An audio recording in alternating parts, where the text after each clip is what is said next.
welcome to The Explainer.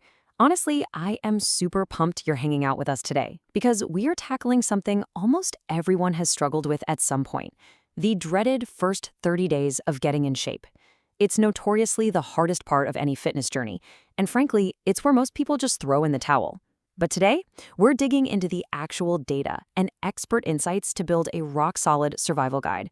We're going to figure out how to build lasting momentum without completely burning out. Okay, let's dive right into this. We're going to cover a lot of ground today. We'll start with surviving the first 30 days, then move into mastering your fundamental movements.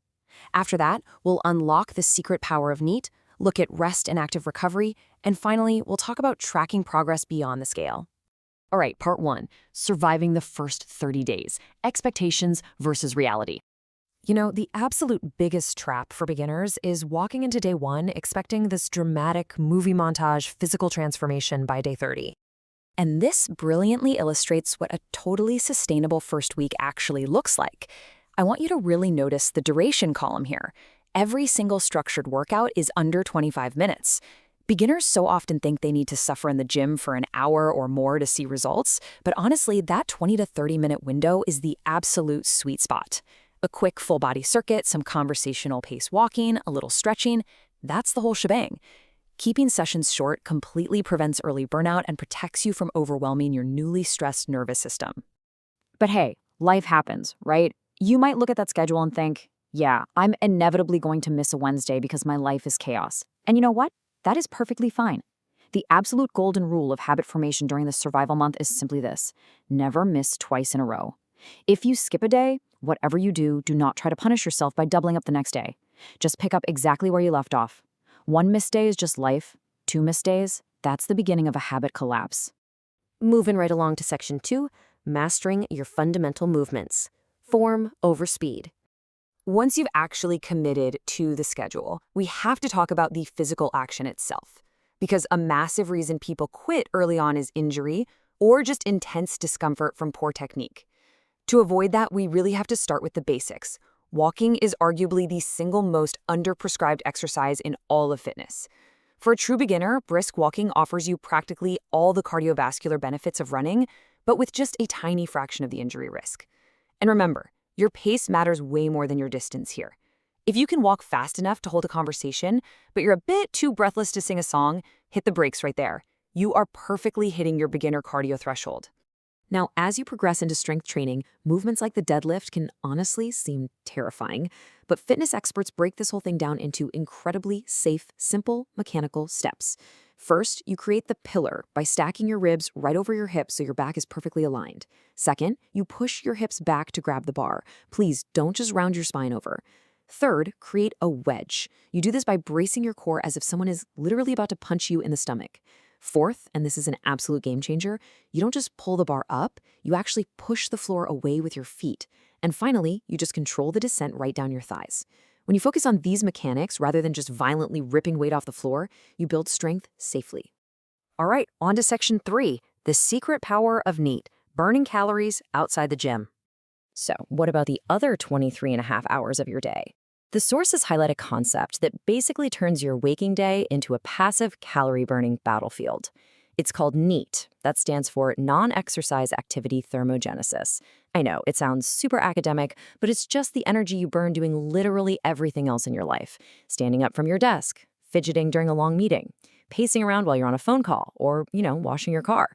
We place so much pressure on our structured workouts, but researchers point out that maximizing the 11 hours a week we are awake and not at the gym is an incredibly low-stress tool for weight loss.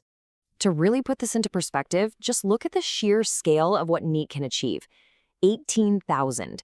That is the number of extra calories a 145-pound person can burn over a 50-week work year simply by doing their office duties standing up instead of sitting down. Think about that. That equates to over 5 pounds of fat loss in a single year without ever stepping foot on a treadmill. Every little movement completely counts. So challenge yourself. Carry your groceries instead of grabbing a cart, or actually walk over to a coworker's desk instead of just shooting them an email. Okay, section 4, rest and active recovery, the invisible half of progress. Here's kind of the wildest, most counterintuitive truth about getting in shape. Real growth, muscle adaptation, and actual progress, they happen when you are recovering, not when you're lifting. We generally look at recovery in two distinct ways: strict rest days and active recovery. A true rest day gives your nervous system a much-needed break and replenishes the energy stores, your glycogen, in your muscles and liver. But get this, active recovery is often even better for beginners, dealing with that soreness we talked about. By doing super low-stress, low-impact movements, you actually increase blood flow to your connective tissues. That helps clear out metabolic byproducts like lactic acid. It essentially acts like a literal flush for your sore muscles. And look, active recovery definitely does not have to be complicated. We're talking about a gentle walk in nature, maybe a light 15-minute spin on a stationary bike, or just some basic yoga. Even spending a few minutes foam rolling or using a massage gun promotes all that necessary blood flow to speed up your recovery. And most importantly, it prevents you from feeling so stiff that you just want to quit altogether. Oh, and thermal therapies are an absolutely fantastic lever to pull here. Spending some time in a hot tub, a sauna, or a spa isn't just relaxing. The heat actually soothes your aches and naturally elevates your heart rate, completely without the stress of lifting heavy weights.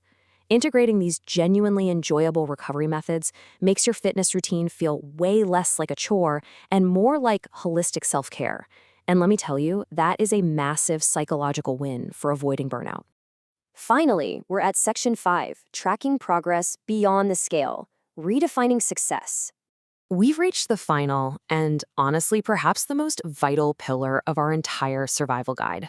We really need to address the number one source of frustration that makes people throw in the towel on day 30, the bathroom scale. So the crucial point to remember is that the scale only tells a tiny fraction of the story. Your scale weight is going to fluctuate daily based on hydration, hormones, even just your sodium intake from the day before. But more importantly, as a beginner, you are highly likely to be losing fat while simultaneously building dense muscle. It's a magical process called body recomposition. Because of this, the scale might not budge a single pound. Instead, you absolutely must focus on non-scale victories. Notice how your clothes are fitting a little looser around the waist. Pay close attention to your daily energy levels. Are you sleeping deeper? Do you feel less stressed out? Those are the true, undeniable markers of a transforming body. And hey, if you want to support those non-scale victories without getting totally overwhelmed by intense, restrictive diets, just focus on these 3 simple habits for your first month. First, aim for a palm-sized portion of protein at every single meal. That preserves your muscle and stabilizes your hunger. Second, make half your plate vegetables or fruit. Honestly, it doesn't matter which, just to get that volume and fiber in. And third, drink a glass of water before you snack because thirst actually masquerades as hunger in the brain all the time. There's no obsessive calorie counting required here, just simple foundational habits that naturally yield compounding results over time. All of this really builds toward one massive mindset shift. The sources provided this incredible quote, and I just love it. Most beginners overestimate what they can do in a month and underestimate what they can do in a year. This is absolutely the core truth you need to internalize today. Consistency is always going to beat intensity. If you just focus on executing your short workouts safely, maximizing your NEAT, taking recovery seriously, and eating balanced meals, your year-end results will literally shock you. So, as you embark on this new journey, I want to leave you with a thought to chew on. Will you let a fluctuating, completely arbitrary number on a piece of plastic decide your worth and your motivation? Or are you going to focus on building an unbreakable foundation for the next 365 days of your life? The choice is entirely yours, but you are now fully equipped to survive and thrive. Thank you so much for joining me on this explainer, and I'll catch you on the next one.